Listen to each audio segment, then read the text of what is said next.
الحمد لله رب العالمين والصلاة والسلام على سيد الأنبياء والمرسلين وعلى آله وصحبه أجمعين ومن تبعهم بإحسان إلى يوم الدين. أعوذ بالله السميع العليم من الشيطان الرجيم من حمده ونفخه ونفسه. وما أفاء الله على رسوله منهم فما أوجفتم عليه من خيل ولا رقاب ولكن الله يسلط رسله على من يشاء والله على كل شيء قدير. ما أفاء الله على رسوله من أهل القرى فلله وللرسول ولذي القربى واليتامى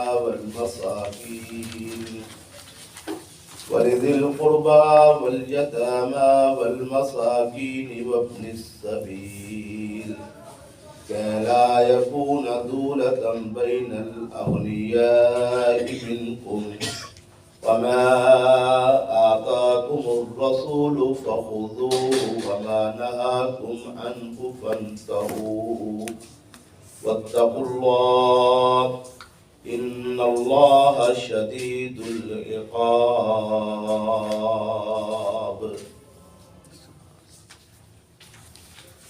یہ سورۃ الحشر ہے.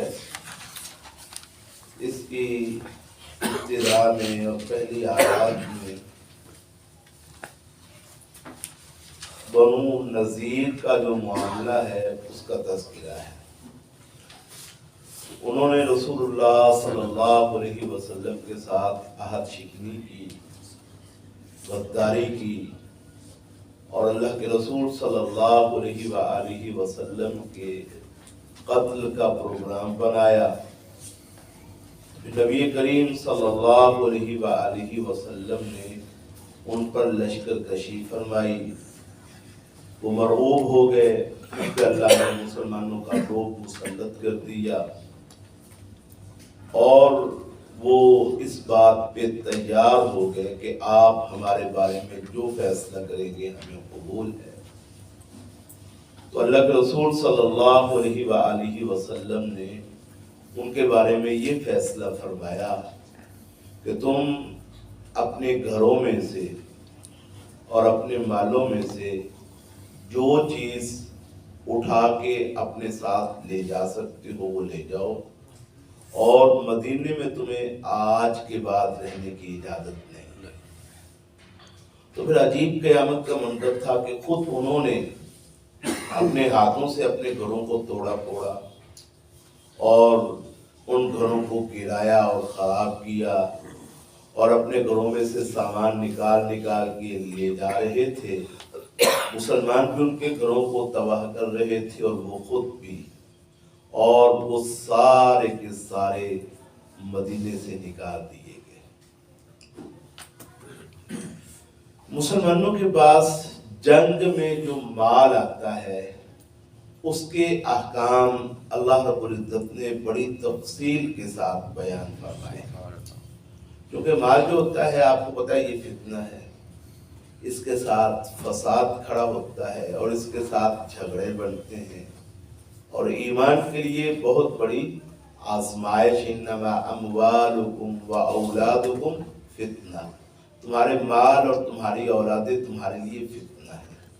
تو مال چونکہ آزمائش اور فتنہ ہے تو اس لیے اللہ رب العزت نے مسلمانوں کے لیے مال کے حوالے سے احکام جو ہیں وہ بڑی ڈیٹیل اور تفصیل کے ساتھ بیان فرمائے ہیں تاکہ کوئی اس حوالے سے پریشانی نہ ہو.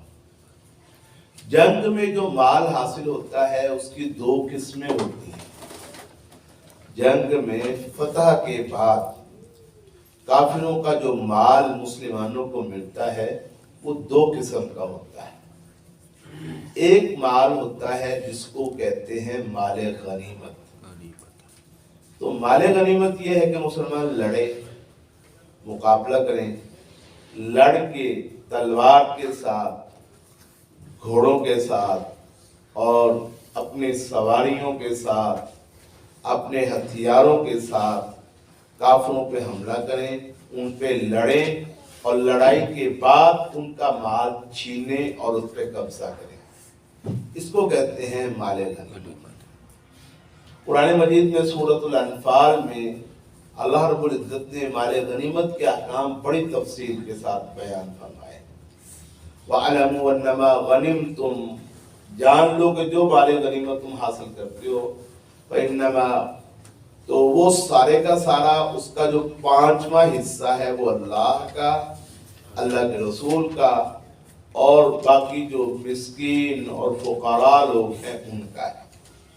تو مال غنیمت کا حکم یہ ہے کہ مال غنیمت کے 5 حصے کیے جائیں گے. جتنا بھی مال غنیمت آتا ہے جو لڑنے کے بعد حاصل ہو، جس کے حصول کے لیے مسلمانوں نے اپنی تلواریں، اپنے تیر، اپنے ہتھیار، اپنی سواریوں کو کام میں لایا ہو، تو وہ مال جو سواریوں کے، اپنے ہتھیاروں، اسلحے کے استعمال کے بعد مسلمان اس پہ قابض ہوں، وہ مال مال غنیمت کہلاتا ہے. تو مال غنیمت کا حکم یہ ہے کہ اس کے 5 حصے کیے جائیں گے. 5واں حصہ جو ہے وہ اللہ کا، اللہ کے رسول کا، اور اللہ کے رسول صلی اللہ علیہ وآلہ وسلم پھر مستحقین میں سے جس کو چاہے اس کو دے دے. باقی جو 4 حصے ہیں وہ ان لوگوں کا جو میدان میں لڑتے ہیں، جو میدان میں مقابلہ کرتے ہیں، کفر کے مقابلے میں جو کھڑے ہیں، جنہوں نے ہتھیار چلائے، اسلحہ چلایا، دو بدو لڑائی میں حصہ لیا. تو 4 حصے مال غنیمت میں سے ان مجاہدوں میں تقسیم کر دیا جاتا ہے، اور ایک حصہ یعنی 5واں حصہ وہ بیت المال میں آ جاتا ہے. اللہ کے رسول اور جس کو رسول اللہ صلی اللہ علیہ وسلم چاہے ان کا. نبی کریم صلی اللہ علیہ وآلہ وسلم کے اس دنیا سے تشریف لے جانے کے بعد وہ 5واں حصہ بیت المال میں آ جاتا ہے. تو 5ویں حصے کا فیصلہ پھر کون کرے گا؟ رسول اللہ صلی اللہ علیہ وسلم کا جانشین اور قائم مقام کون ہوتا ہے؟ امیر اور سپہ سالار. وہ جو امیر ہے، امیر المومنین ہے، وہ فیصلہ کرے گا کہ یہ 5واں حصہ کس کس کو کہتے ہیں. جو لڑ کے حاصل ہو مال اس کو کہتے ہیں مال غنیمت، اور جو لڑے بغیر، سواریوں کے بغیر، اسلحے کے استعمال کے بغیر، اللہ رب العزت مسلمانوں کی اجتماعی قوت کے ساتھ کافروں کو مرعوب کر کے وہ بھاگ جائیں، چھوڑ دیں، قبضہ مسلمانوں کا ہو جائے، تو اس مال کو کیا کہتے ہیں؟ مال فے. تو مال فے کا حکم جو ہے وہ مال غنیمت سے مختلف ہے. مال غنیمت کا حکم تو یہ ہے کہ اس کے کتنے حصے کیے جائیں گے؟ 5. 5واں حصہ اللہ کا، اس کے رسول کا اور بیت المال کا. اور بیت المال میں پھر جو امیر المومنین ہے یعنی رسول اللہ یا رسول اللہ کے بعد جو بھی خلیفہ اور امیر ہے اس کا فیصلہ چلے گا. لیکن جو مال فے ہے، مال فے میں حکم یہ ہے کہ یہ ٹوٹل سارے کا سارا مال کس کا ہے؟ اللہ، اس کے رسول، بیت المال، اور بیت المال کا جو امیر ہے وہ جہاں فیصلہ کرتے یہ اس کی ذمہ داری، اس کی ثواب دی. جو ساتھ گئے ہیں لوگ وہ اس مال کے دعوے دار نہیں بن سکتے، وہ اس مال کے دعوے دار نہیں. مال غنیمت میں جو 4 حصے ہیں اس کے دعوے دار کون ہوتے ہیں؟ لڑنے والے، مقابلہ کرنے والے، میدان میں موجود لوگ. لیکن مال فے جو ہے اس کا دعوے دار میدان میں موجود لوگ بن سکتے نہیں. یہ اللہ اور اس کا رسول جس کو چاہے دے دے. چاہے تو رسول اللہ خود رکھ لے، چاہے تو وہ جو بیت المال ہے اس میں جمع کروا دیں، چاہے تو وہ جو لوگ مستحق ہیں، جو جہاد کے میدان میں نہیں آئے، یا بیچارے ہیں، یا مہاجر ہیں، یا انصار ہیں، یا فقیر ہیں، یا مسکین ہیں، یا جن کے پلے کچھ نہیں بچا، ان میں سے جس کو چاہے امیر المومنین اپنی ثواب دید کے ساتھ کیا کر سکتا ہے؟ مال فے کو خرچ کر سکتا ہے۔ تو یہ مال فے کا حکم ہے۔ اچھا، جب بنو نذیر بھاگ گئے تو آپ کو میں نے پچھلے ہفتے بتایا مالدار لوگ تھے، تو جو مالدار ہوتے وہ کتنا کو مال لے جا سکتے، پھر ان کی زمینیں تھیں اور زمینیں بھی خاصی تھی، زمینوں کے ساتھ ساتھ ان کے باغات تھے، باغات بھی زبردست تھے، کچھ نہ کچھ تو بیچارے لے گئے اور انہوں نے خراب کیا اپنا مال بھی، لیکن ان کے گھر، ان کے مال اور ان کے باغات اور ان کی کھجوروں کے درخت، اس پہ اللہ رب العزت نے قبضہ دیا، کس کو؟ اپنے رسول صلی اللہ علیہ وآلہ وسلم کو اللہ نے اس پہ مسلط کر دیا اور قبضہ عطا فرما دیا۔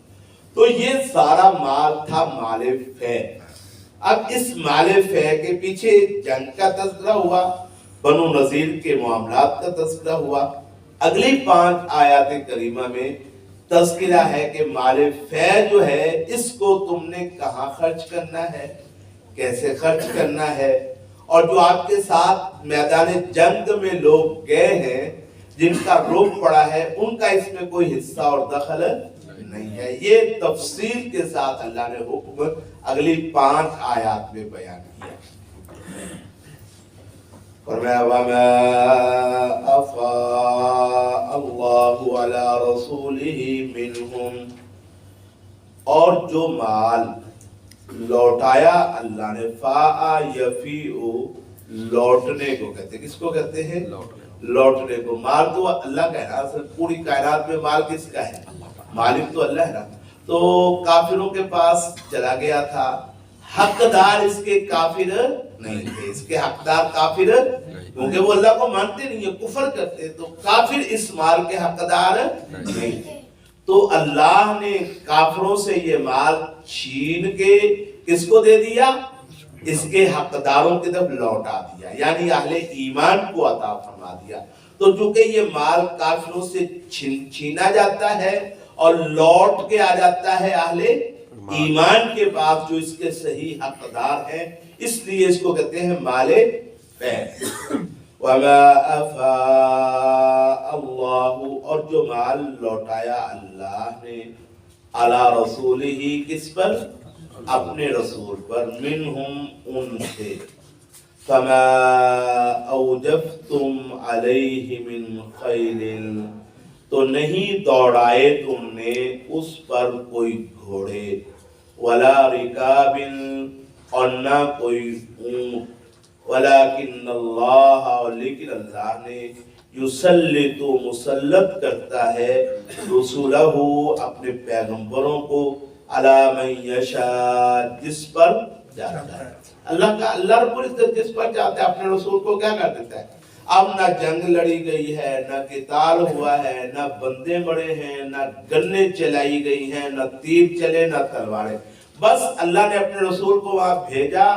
2 کلومیٹر کا سفر تھا، کتنا سفر تھا؟ جیسے پچھلے ہفتے بھی بتایا، 2 کلومیٹر کا سارا سفر تھا۔ اللہ نے روک ڈال دیا رسول کو، ان کے ساری زمینوں پر اور ان کے ساری جائیدادوں پر اور ان کے سارے باغات پر اللہ نے کیا کر دیا؟ مسلط فرما دیا اور قبضہ دے دیا اللہ نے۔ تو فرمایا یہ جو مال ہے نا، وَمَا أَفَاءَ اللَّهُ، اور جو مال اللہ نے لوٹایا، عَلَى رَسُولِهِ، اپنے رسول پر، مِنْهُمْ، ان سے، فَمَا أَوْجَفْتُمْ عَلَيْهِ مِنْ خَيْلٍ، تو نہیں دوڑائے تم نے اس پر کوئی گھوڑے، وَلَا رِكَابٍ، اور نہ کوئی اونٹ، وَلَكِنَّ اللَّهَ، اور لیکن اللہ تعالیٰ، يُسَلِّطُ رُسُلَهُ عَلَى مَن يَشَاءُ، اپنے رسولوں کو مسلط کرتا ہے جس پر چاہتا ہے۔ تو اس نے اپنے رسول کو بغیر لڑے، بغیر گھوڑے دوڑائے اور بغیر اونٹ دوڑائے اور بغیر تیر تلوار چلائے، اللہ نے اپنے رسول کو ان بار پر کیا کر دیا؟ مسلط کر دیا۔ واللہ، اور اللہ تعالی، علی کل شیء قدیر، ہر چیز پر پوری طرح قادر ہے۔